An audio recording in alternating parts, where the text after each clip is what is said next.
I remember the flash of the camera first, the way the photographer motioned for me to step aside, his voice casual but sharp enough to cut. "Maybe you could stand near the wall," he said, eyes flicking to my sister's new in-laws, "so you don't block the family." The wall, like an ornament no one wanted, shoved out of sight. I looked at my seat. It wasn't there. My place card gone. A stranger sat comfortably, sipping champagne, her laughter too loud for someone who didn't even know the bride. I asked quietly. She smirked, said she was the cousin's plus one. My sister hadn't corrected her. My parents hadn't noticed. Or maybe they had. That's when I felt it, that cold, hollow silence inside me. I smiled, walked toward the gift table, lifted my envelope. The only thing I had left in that room that carried my name. "Don't worry," I whispered, setting it back in my clutch. "I'll stay out of the frame. Forever." And I turned for the door. That was the moment he came running, my sister's groom. His polished shoes clicking against the floor, his hand reaching out. It wasn't always this way. She was my baby sister. I tied her shoelaces when our mother was too tired. I covered for her when she missed curfews. I was her shield, her ally, her second shadow. But somewhere along the way, loyalty twisted. My presence became a reminder of something she wanted to erase. Our shared blood, the mess she thought I carried, the imperfections she swore she never would. I started noticing the shift years ago.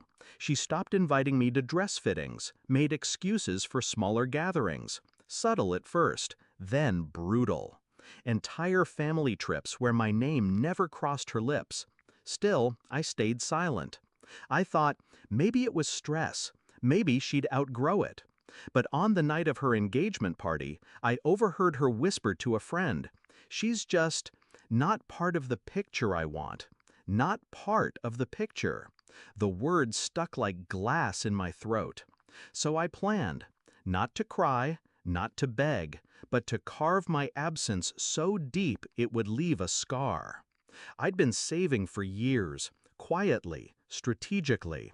Enough that when my sister booked her wedding venue, I made a call. To the same resort, same weekend, same city. I booked their second largest ballroom, directly across the hall. Paid in full, non-refundable. But I didn't invite anyone. No family, no friends. Just me. While they laughed and toasted in theirs, I had mine prepared in silence. A stage, a screen, a microphone. I didn't need guests, I needed an audience. And they would walk right into it. At the reception, the humiliation was sharper than I'd even anticipated. The wall, the missing seat, my sister's laughter tightening around me like a rope.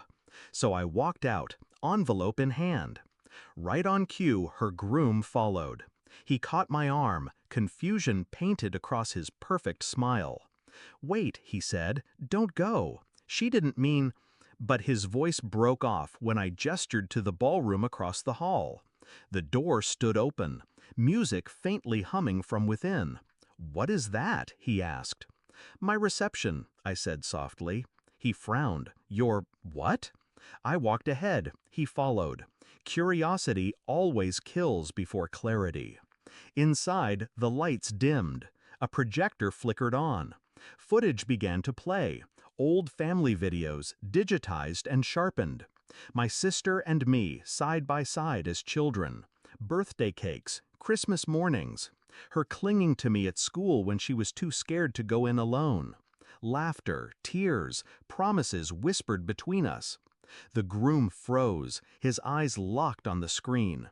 The montage cut sharply. To recent years. Vacations where I was absent. Gatherings where my name wasn't spoken. Photographs where my spot was empty, cropped out, erased. Then came the recording, the one from the engagement party. Her voice, crystal clear. "She's just not part of the picture I want." The groom paled. I turned to him, calm, cold. You married her picture, I said, not her truth.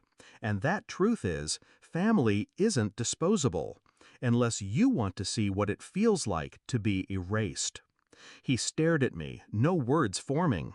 Behind us, voices rose, the wedding party spilling into the hall, drawn by the screen. Gasps, murmurs, my mother's hand flying to her mouth, my father's jaw tightening. And my sister, standing dead center, trembling, mascara streaking. Her perfect day shattered in seconds. I didn't scream, I didn't throw wine or break glass. I simply picked up my envelope, slid it into my bag, and walked past her. Don't worry, I repeated, my voice steady, deliberate. I'll stay out of the frame. Forever. This time, no one followed. Outside, the night air was sharp, clean. For the first time in years, I breathed without weight pressing on my chest. They had erased me piece by piece. But tonight, I carved my absence into something permanent. She wanted her picture perfect. I gave it to her. A portrait with a hole no lens could ever fix. And as I walked away, I didn't feel grief. I felt freedom.